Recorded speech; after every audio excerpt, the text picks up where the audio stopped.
নমস্কার বন্ধুরা, এডি স্টোরি চ্যানেলে আরও একটা নতুন ভিডিওতে আপনাদের সবাইকে স্বাগত জানাই।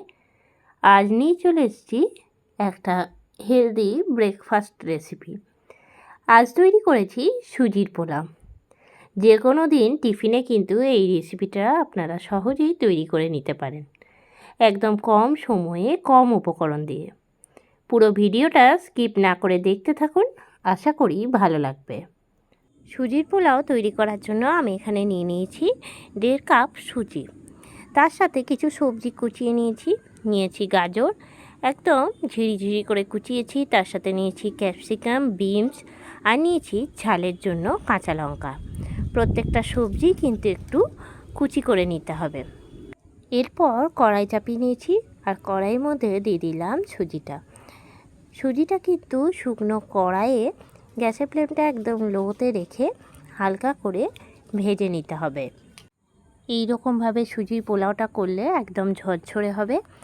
আর সুজির পোলাও কিন্তু যে কোনো দিন জলখাবারে সহজেই বানিয়ে নিতে পারেন, একদম কম সময়ে কম উপকরণ দিয়ে কিন্তু তৈরি হয়ে যায়। খুব হেলদি আর পেট ভরা ব্রেকফাস্ট। সুজিটা ভাজা হয়ে গেছে, ঢেলে রাখছি অন্য একটা পাত্রে। সুজিটা ভেজে নেওয়ার পর ওই একই কড়াইয়ে দিয়ে দিচ্ছি 5 চামচ রিফাইন্ড অয়েল। এই সুজির পোলাওটা কিন্তু করার জন্য খুব বেশি তেলের প্রয়োজন নেই। তেল ভালো করে গরম হয়ে গেলে দিয়ে দিচ্ছি 2 এলাচ, দারচিনির টুকরো, 2-3টে লবঙ্গ আর 3-4টে গোলমরিচ। ফোড়নটা খুব ভালো মতন রেডি হয়ে গেছে। দিয়ে দিচ্ছি কেটে রাখা গাজরটা। কাটার আগে গাজরটাকে খুব ভালো করে ধুয়ে নিয়েছি। গাজরটা ভালো করে নাড়িয়ে নিচ্ছি। গাজরটা ভাজা হতে হতে এর মধ্যে দিয়ে দিচ্ছি আমি কেটে রাখা বিনস আর গাজর ভাজা হতে একটুখানি বেশি সময় লাগে। খুব ভালো করে সুসিদ্ধ না হলে কিন্তু খেতে ভালো লাগবে না পোলাওটা।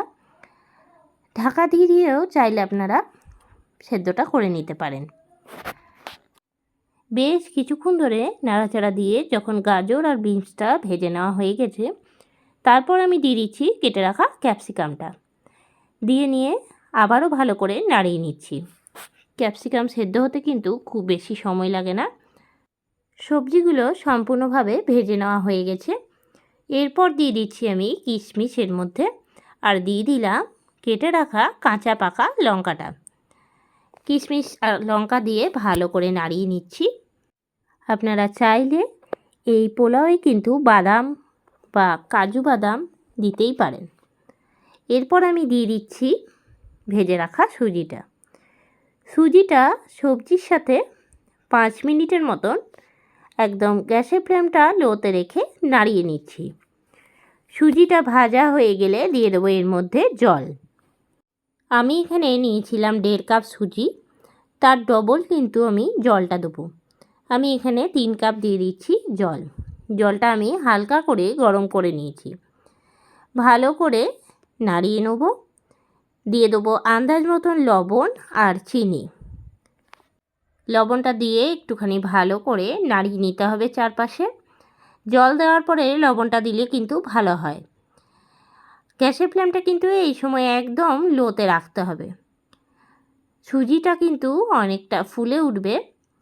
আর সুজিটা যে কাপের মাপ করে আমরা দেব, সেই কাপের মাপ করেই কিন্তু ডবল জলটা দিতে হবে।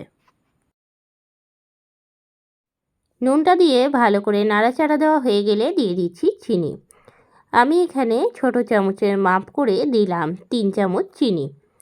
চিনিটা দিয়ে তল ওপর করে একবার নাড়িয়ে নেব।